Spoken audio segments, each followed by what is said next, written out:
আসসালামু আলাইকুম সুপ্রিয় এলাকাবাসী, আমাদের আইপিএল খেলার জন্য বাংলাদেশ থেকে কিছু প্লেয়ার কিন্তু এবার রেজিস্টার করেছিল, যার ভিতরে হয়তোবা শোনা যাচ্ছে যে এটা সামনে যে নিউজিল্যান্ড সিরিজের জন্য সবাইকে ফুল সিজনের জন্য এনওসি দেবে না। বিসিবি খুন মারা নির্ফুত, যাকে বাংলায় বলা হয় চোদা নির্ফুয়াদের কথা বলছি আমি। এনওসির কারণে সারাটা জীবন BPL IPL franchise Big Bash PSL total কিছু থেকে কিন্তু বাংলাদেশের যে ক্রিকেটাররা সবসময়ের জন্য বঞ্চিত। এখন বুলু কাকার বিষয়ে একটু আমরা বলে নিই, তারপরে ওখানে আমি কাম ব্যাক করছি। বুলু কাকা মনে হচ্ছে আমার কাছে পাপনের প্রতিচ্ছবি। পাপনের ঘর বাড়ি হাগার টয়লেট পোতা পেশাবখানা সবকিছু ছিল বিসিবিতে।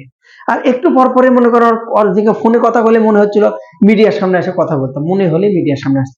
কিন্তু বুলু কাকার চেঞ্জ একটা আলাদা, সেটা হচ্ছে যে বুলু কাকা হচ্ছে অস্ট্রেলিয়া প্রবাসী। এখন প্রশ্ন হচ্ছে, কাকা বিসিবি সমাধান করবে নাকি বিসিবি সামাল দেবে নাকি বারবার অস্ট্রেলিয়াতে যাবে? মানুষের পরিবার থাকবে, এটা স্বাভাবিক। চাকরি করতে হলে আমরা নিজেরাও ছোট মোটো কর্ম করি, ফ্যামিলি রেখে আসে অনেক দিন যাবত থাকি, তারপর অনেক দিন পাবো যাব পর একদিন দুই দিন ছুটি পাই। এবার বুলু কাকা যদি প্রতি সপ্তাহে এখন অস্ট্রেলিয়া যাওয়া শুরু হয়, বিপিএল এর এখন টার্নিং পয়েন্ট সামনে, এনওসি দেবে প্লেয়ারদের কবে কখন থেকে, নিউজিল্যান্ডের সিরিজ নিয়ে কথা হচ্ছে, তো মামা মাঝে মাঝে তো এরকম অস্ট্রেলিয়া ট্যুর মারলে কিন্তু সমস্যা, তাতে কিন্তু খুব খারাপ কন্ডিশন এবং ধরা খেয়ে যাবেন কিন্তু আপনি। আপনি তো পিছে মোড়া কেউ নাই, দাদা কিন্তু আমরা বুঝে গেছি। যখন আমরা সাংবাদিকদের সরি বলছেন তাতে বুঝে গেছি আপনার পিছনে আসলে কেউ কেউ নাই, আছে যে লাও সেই করুক। এখন বড় প্রশ্নে আসি যে আইপিএলটা শুরু হয় মূলত ধরেন মার্চ এপ্রিলে বা ফেব্রুয়ারি মার্চ এরকম টাইমে শুরু হয়। যে এবার কিন্তু আবার টি-20 বিশ্বকাপটাও আছে, যার জন্য হয়তো বা শিডিউল চেঞ্জ হতে পারে। একমাত্র বাংলাদেশের 7 জন ক্রিকেটার এখানে নাম লেখাইছে, জানেন আপনারা, তানজিম সাকিব সহ, মোস্তাফিজ সহ, রাকিবুল সহ, আপনি যদি দেখেন শরীফুল সহ, টোটালি সবগুলো, তাসকিন সহ পুরো প্রায় বলা।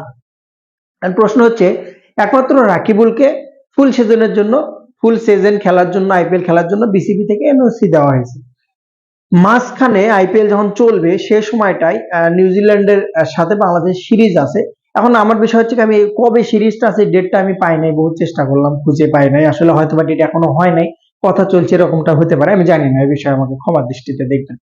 তো এরকম একটা বিষয় যদি হয় যে আইপিএল চলাকালীন সময় নিউজিল্যান্ডের সাথে বাংলাদেশের সিরিজ আছে, নিউজিল্যান্ড আসবে, তো সেই সময়টা আপনার কি মনে হয় নিউজিল্যান্ডের ন্যাশনাল টিমের প্লেয়ারদের বাংলাদেশে পাঠাবেন? না ভাই, নিউজিল্যান্ডের সি টিম পাকিস্তানের মাটিতে খেললো যখন আইপিএল চলছিল, আইপিএল চলাকালীন সময়ে আইপিএল এ খেলবে দেখে এ টিমের আপনার প্রধান যেগুলো আপনি যদি ডেভিড কনে থেকে শুরু করে যেগুলো প্লেয়ার আছে টোটালি সবাই কিন্তু মোটামুটি আইপিএল খেলেছে। সি টিম পাকিস্তানের সাথে খেলেছে, তাও পাকিস্তানকে হারায় দিয়েছে নিউজিল্যান্ডের সি টিম।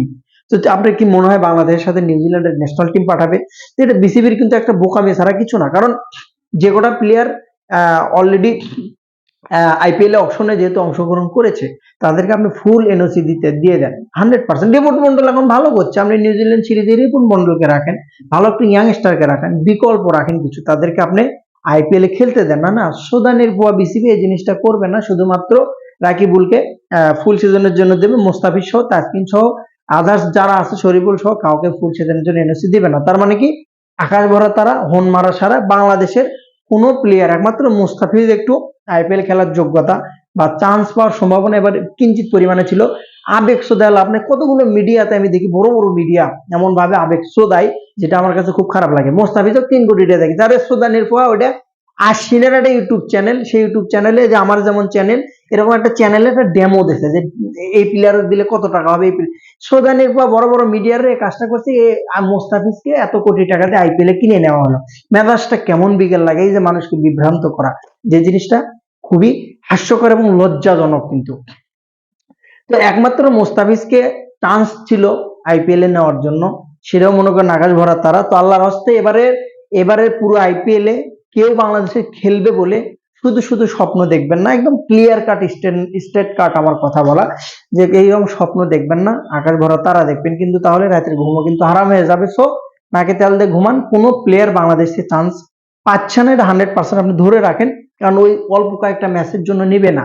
আইপিএল এখন অনেক ব্র্যান্ড ভাই, আইপিএল এখন ওয়ার্ল্ড ক্রিকেটে, বিশ্ব ক্রিকেটের একটা ব্র্যান্ডের কন্ডিশনে চলে গেছে, যেখানে প্রত্যেকটা দলে কোটি কোটি টাকা দিয়ে প্লেয়ার ধরে রাখে। সেখানে আমি 2 ম্যাচ 3 ম্যাচের জন্য ওই মোস্তাফিজের জন্য চায়া বসে থাকবে না, হাজারো মোস্তাফিজ তারা বিকল্প হয়তো বা পাবে না, বাট পাওয়ার চেষ্টা করেও টাকাতে কিন্তু তারা নিয়ে আসবে, বিকল্প খোঁজার চেষ্টা করবে। বা তাদের দরকার ফুল টাইম ক্রিকেটার। নিউজিল্যান্ডে কিন্তু সি টিম আসে খেলবে, জাতীয় টিমের কোনো খেলোয়াড় কিন্তু বাংলাদেশের সাথে তারা খেলাবে না, এটা কিন্তু সত্য এবং অনেস্টলি বললাম আপনাকে, দেখে নিন, এই কাজটাই হবে। সো বিসিবির উচিত, এখনো সময় আছে আর একটা দিন, এই যে মানে এখন আর তো সময়ও নাই বা বিবৃতি দেওয়ারও সময় নেই। তো বিসিবি এই যে কাজটা করলো, এটা পুরোপুরি একটা মানে খুবই বাজে একটা কন্ডিশন, বাজে একটা কাজ, যেটা আগে থেকে হয়ে আসছে, যে খুবই লজ্জাজনক। বিসিবির উচিত এর থেকে সরে আসা, প্লেয়ারদের ফুল এনওসি দিয়ে আইপিএল খেলানোর সিদ্ধান্তকে অটল রাখা, নয়তো কিন্তু একজনও দল পাবে না, এক্সপিরিয়েন্সও বাড়বে না। আজকে যে মোস্তাফিজ দেখছেন, আইপিএল এর কিছুটা হলেও অবদান আছে। ভালো থাকুন, বেস্ট অফ লাক। ভিডিওটি ভালো লাগলে অবশ্যই শেয়ার করবেন, সাবস্ক্রাইব করুন। সালাম।